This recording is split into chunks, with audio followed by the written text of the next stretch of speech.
श्री राम षट-50 सर्ग। संपाति से वानरों को भय। उनके मुख से जटायु के वध की बात सुनकर संपाति का दुखी होना और अपने को नीचे उतारने के लिए वानरों से अनुरोध करना। पर्वत के जिस स्थान पर वे सब वानर आमरण उपवास के लिए बैठे थे, उस प्रदेश में चिरंजीवी पक्षी श्रीमान रुद्रराज संपाति आए।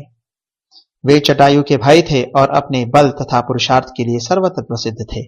महागिरी विंध्य की कंदरा से निकलकर संपाति ने जब वहां बैठे हुए वानरों को देखा, तब उनका हृदय हर्ष से खिल उठा और वे इस प्रकार बोले। जैसे लोक में पूर्व जन्म के कर्मानुसार मनुष्य को उसके किए का फल स्वतः प्राप्त होता है, उसी प्रकार आज दीर्घ काल के पश्चात यह भोजन स्वतः मेरे लिए प्राप्त हो गया। अवश्य ही यह मेरे किसी कर्म का फल है। इन वानरों में से जो जो मरता जाएगा, उसको मैं क्रमशः भक्षण करता जाऊंगा। यह बात उस पक्षी ने उन सब वानरों को देखकर कहा।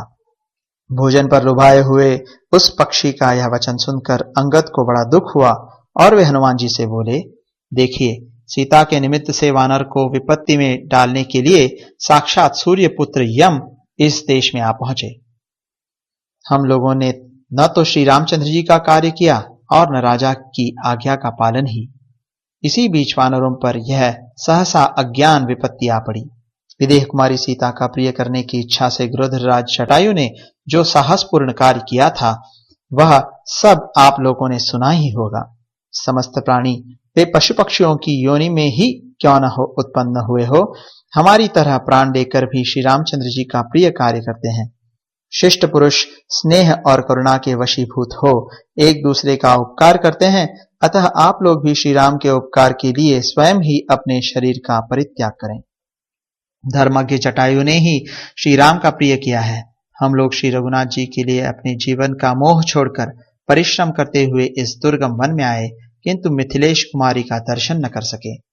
क्रोधराज जटायु ही सुखी है, जो युद्ध में रावण के हाथ से मारे गए और परम गति को प्राप्त हुए। वे सुग्रीव के भय से मुक्त हैं।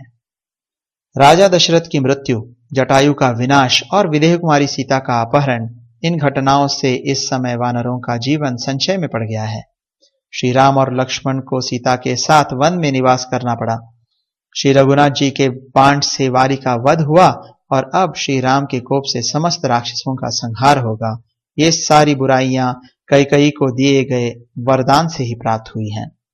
वानरों के द्वारा बारंबार कहे गए इन दुखमय वचनों को सुनकर और उन सबको पृथ्वी पर पड़ा हुआ देखकर परम बुद्धिमान संपाति का हृदय अत्यंत क्षुब्ध हो उठा और वे दीन वाणी में बोलने को उद्यत हुए। अंगद के मुख से निकले हुए उस वचन को सुनकर तीखी चोंच वाले उस गिद्ध ने उच्च स्वर से इस प्रकार पूछा, यह कौन है जो मेरे प्राणों से भी बढ़कर प्रिय भाई जटायु के वध की बात कर रहा है? इसे सुनकर मेरा हृदय कंपित सा होने लगा है। जनस्थान में राक्षस का गृध्र के साथ किस प्रकार युद्ध हुआ था, अपने भाई का प्यारा नाम आज बहुत दिनों के बाद मेरे कान में पड़ा है। जटायु मुझसे छोटा, गुणज्ञ और पराक्रम के कारण अत्यंत प्रशंसा के योग्य था। दीर्घ काल के पश्चात आज उसका नाम सुनकर मुझे बड़ी प्रसन्नता हुई। मैं चाहता हूं कि पर्वत के इस दुर्गम स्थान में आप लोग मुझे नीचे उतार दें। श्रेष्ठ वानरों, मुझे अपने भाई के विनाश का वृत्तांत सुनने की इच्छा है। मेरा भाई जटायु तो जनस्थान में रहता था। गुरुजनों के प्रेमी श्री रामचंद्र जी जिनके श्रेष्ठ एवं प्रिय पुत्र हैं, वे महाराज दशरथ मेरे भाई के मित्र कैसे हुए? शत्रुदमन वीरों, मेरे पंख सूर्य की किरणों से जल गए हैं, इसलिए मैं उड़ नहीं सकता, किंतु इस पर्वत से नीचे उतरना चाहता हूं। इस प्रकार श्री वाल्मीकि निर्मित आर्ष रामायण आदि काव्य के किष्किंधा कांड में 56वां सर्ग पूरा हुआ।